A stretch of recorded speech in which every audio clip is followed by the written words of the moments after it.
I don't know what more you need to see about this defense and how real they are and what they are in this football league. And their most difficult test of the year. We're going to talk about the offense in a second. I promise we'll get to that in the first segment of the show. But this defense, you can win a Super Bowl. That defense can win a Super Bowl for you. Are you saying that like on its own?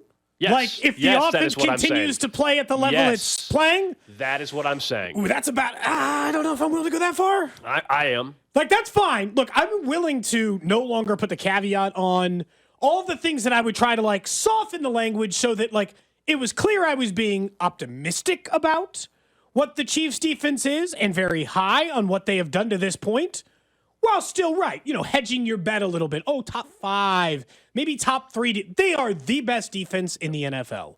I have watched every single team play at some point this year now. I've seen Cleveland's defense. I've seen Baltimore's. I've seen the other best defenses in the league.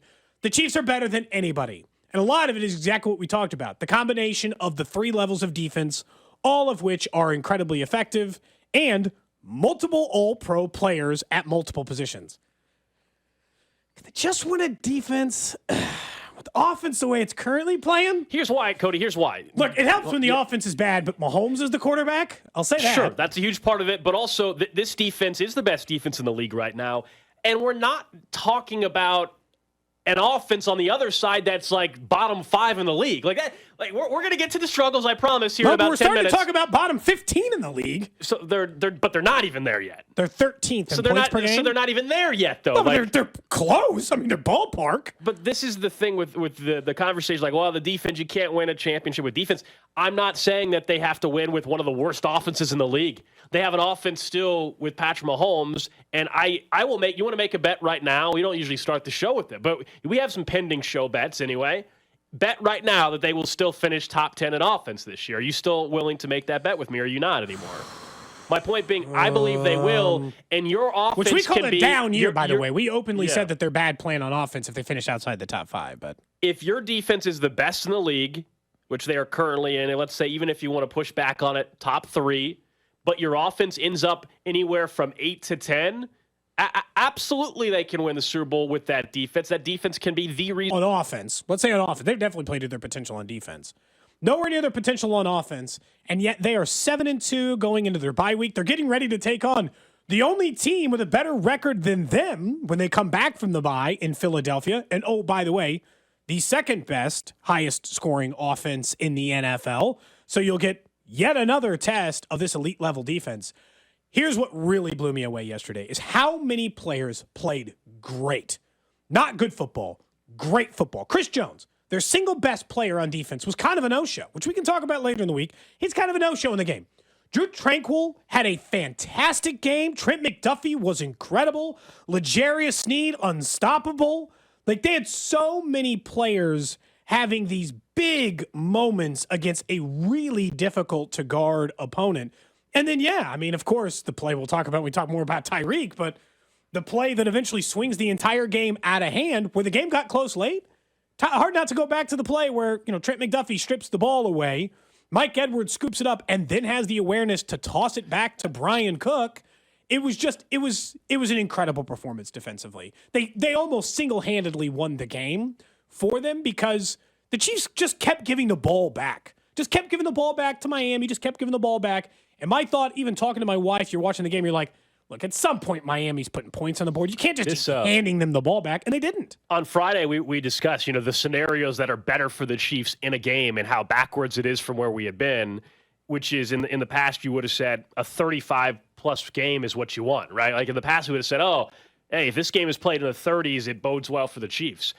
It's an adjustment for all of us, but yesterday's game is the type of game, Cody, they're probably going to have to win more times than not right now with where this offense is at. And, I thought there was a chance this game was played in the 20s, and it ended up being less than that. It was 21-14. We talked about like 24-21 on Friday is what I kind of thought the game both could teams be. are going to score. Neither did. This defense is why you can win games in this fashion.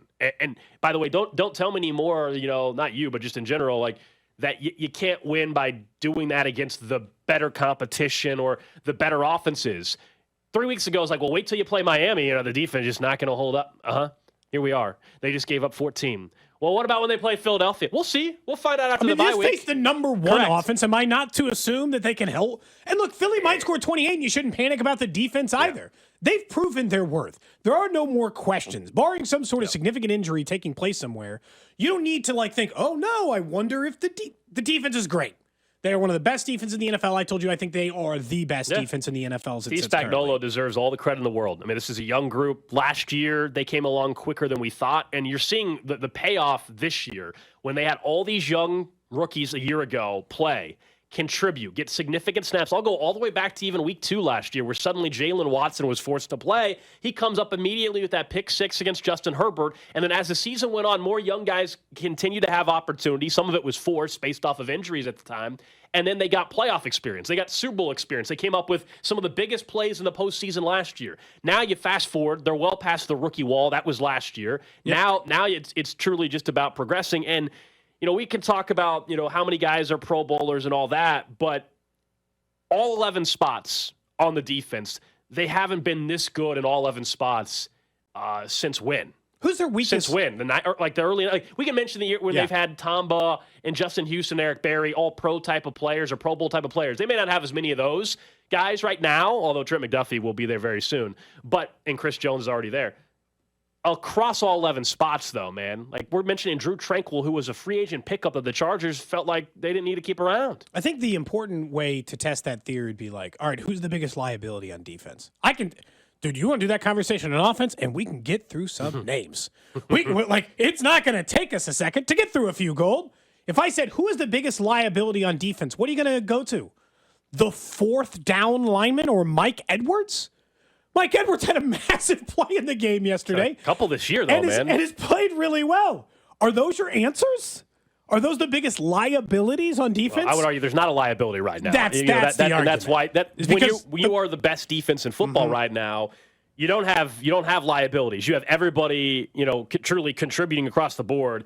There were multiple moments yesterday where you're like, wow, that was just perfection in terms of execution. Andy Reid described that one play that resulted in a touchdown, but as a whole, what they got out of the defense. The McDuffie strip of Tyreek, punching the ball out, Edwards picking it up, Cook scoring, him lateraling to Cook scores. Doesn't get any better than that. Snead's ability to match up most of the day on Tyreek was big.